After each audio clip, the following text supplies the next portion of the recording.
Let me begin with complete honesty. For a long part of my life, I believed I understood Islam. I thought I knew what it stood for, what it represented, and what its values were. But today I stand before you with humility, with sincerity, and with a heart changed by knowledge and real human experiences. I want to say something that is not easy for any public figure to admit. I was completely wrong about Islam. I grew up in an environment where most of what I learned about the Muslim world came from newspapers, political debates, or quick assumptions made by people who themselves never met a Muslim, never read the Quran, and never took a moment to understand the tradition of compassion, justice, dignity, and humanity that Islam actually teaches. And like many people in this country, I mistakenly accepted ideas that were incomplete, shallow, and shaped by fear, rather than understanding. But as I met Muslims from around the world, students, workers, scholars, refugees, families, I discovered something profoundly different. I saw hospitality that felt like a warm embrace. I saw generosity that was not limited to wealth, but extended through kindness, character, and sincere concern for others. I saw a faith built on discipline, humility, reflection, and an incredible spiritual commitment. I saw communities who opened their doors to me with smiles, even though they knew I came with my own misunderstandings. And then I began reading. I read verses of the Quran that spoke about justice as if justice was breath itself. I read verses that called on believers to stand firm against oppression, even if it is against their own selves. I read verses that spoke about mercy, God's mercy being wider than the sky, deeper than the ocean. And I realized slowly but surely that this religion is not what the headlines show. This faith is not what political rhetoric reduces it to. Islam is not a monolith of fear. It is a civilization of compassion. I was moved by the emphasis on caring for the poor, feeding the hungry, protecting the orphan, visiting the sick. I was moved by the commitment to prayer, not just as ritual, but as a daily discipline that strengthens the soul.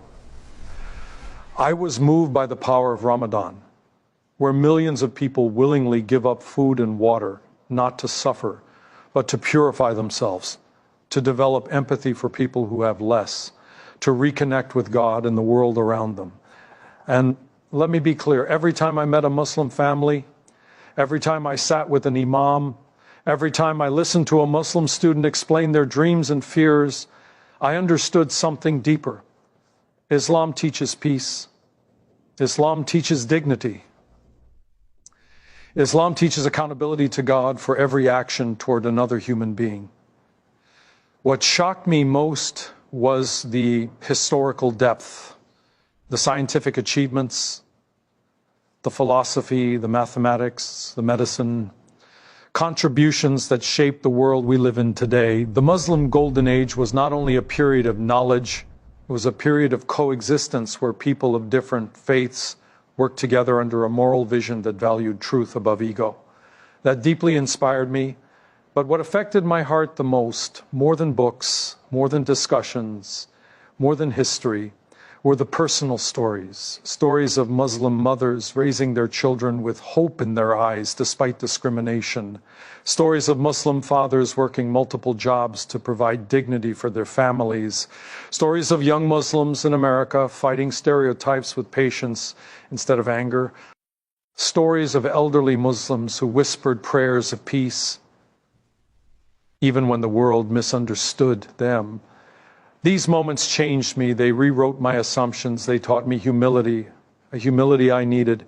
And so today I want to say something with absolute clarity. I was wrong to accept the negative narratives. I was wrong to assume I understood Islam through superficial knowledge. I was wrong to believe anything without listening to real Muslims, real voices, real hearts. Islam is not a religion of violence. It is a religion of purpose. Islam is not a religion of hate. It is a religion of incredible compassion. Islam is not a religion of division. It is a religion that begins every chapter with the words and the name of God, the most merciful, the most compassionate. When I realized the central role of mercy in Islam, I began to reflect on my own journey, my own beliefs, my own actions. I realized how much misinformation harms not just Muslims, but all humanity.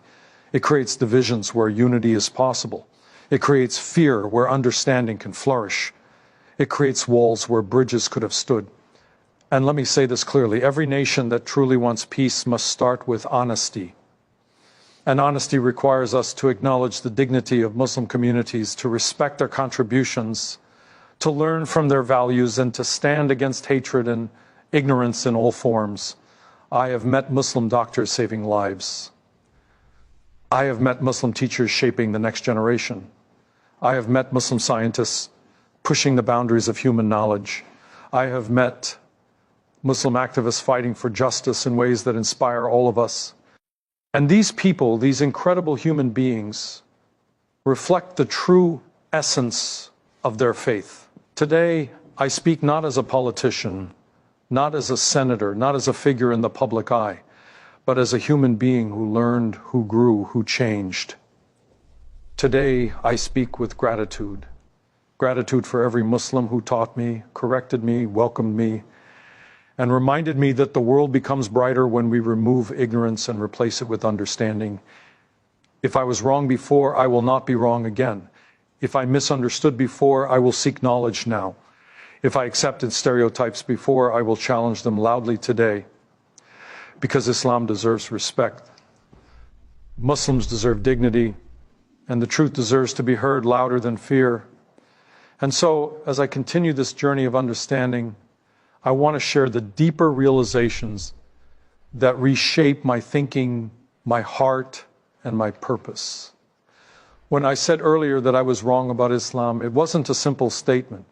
It was the beginning of a transformation inside me, a transformation shaped by truth, by wisdom, and by human connection. Let me tell you something very personal.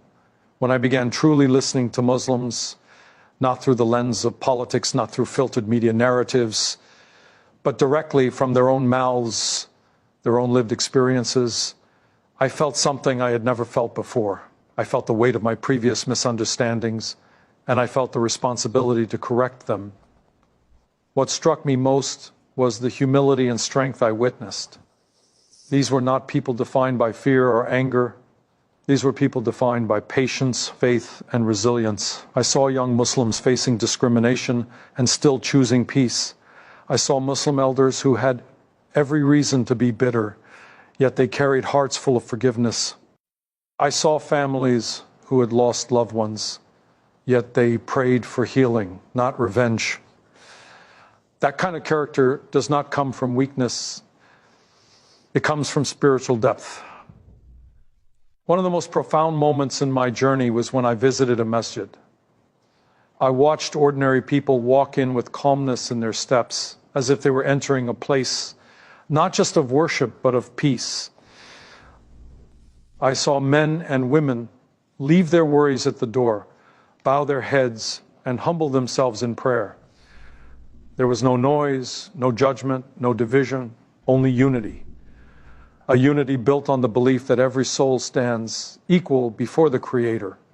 As I watched them pray, I felt something shift inside me. I realized that Islam is not just a religion. It is a discipline of the heart. Every movement in prayer reflects humility, reflection, and surrender to something greater than oneself. And I thought, imagine if the entire world learned even a fraction of this humility. Another moment that impacted me deeply was speaking with Muslim scholars. They spoke with knowledge, but they also spoke with compassion. They explained how Islam emphasizes not only worship, but character, honesty, kindness, responsibility, and respect for all human life. They spoke about Prophet Muhammad, peace be upon him, with such love and reverence, as a man who taught mercy, justice, and dignity. And I realized that the man the world often misunderstands was someone who revolutionized humanity with values that still guide billions today. I learned that Islam teaches believers to take care of their neighbors, even if those neighbors are of different faiths. I learned that Islam rejects arrogance, greed, and oppression. I learned that Islam places immense importance on family, on community, on protecting the vulnerable. These are universal values, the kind of values every society needs. But perhaps the greatest lesson Islam taught me was the importance of intentional living. The idea that every action counts, every word matters, and every moment is an opportunity to choose good over harm was something that changed the way I see life. And let me say something I feel deeply. I've come to admire the discipline of Muslims, the discipline to pray 5 times a day, the discipline to fast from dawn to sunset in Ramadan, the discipline to give charity not for recognition but for God. This level of self-control, of spiritual commitment is extraordinary. It is the opposite of what I once assumed. It is the opposite of the stereotypes that dominate public discourse.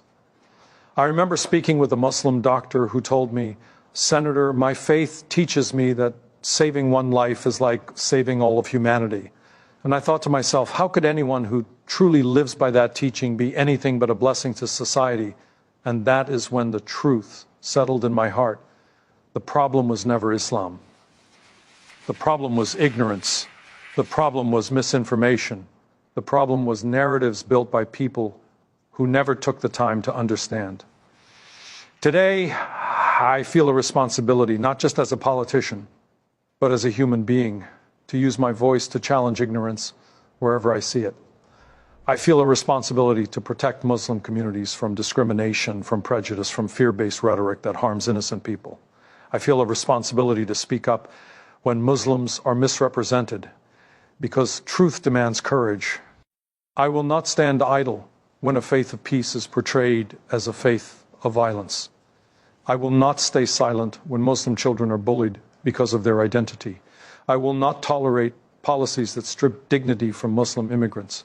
I will not allow political opportunists to weaponize Islamophobia for their own gain. Because if we truly want a just society, we must begin by respecting the truth. And the truth is that Islam brings goodness wherever it is understood properly. As I continue to meet Muslim communities, I feel more humbled each time. I feel grateful for their hospitality, their strength, their resilience. I feel grateful that they welcomed me even when I did not fully understand them. And I feel grateful that this journey opened my eyes, softened my heart, and allowed me to confront my own misconceptions.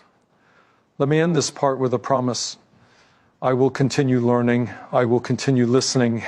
I will continue speaking out against every form of hate, including Islamophobia.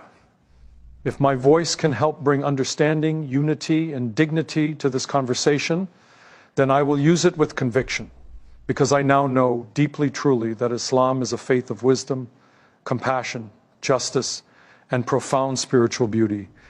And acknowledging the truth has not weakened me. It has made me more human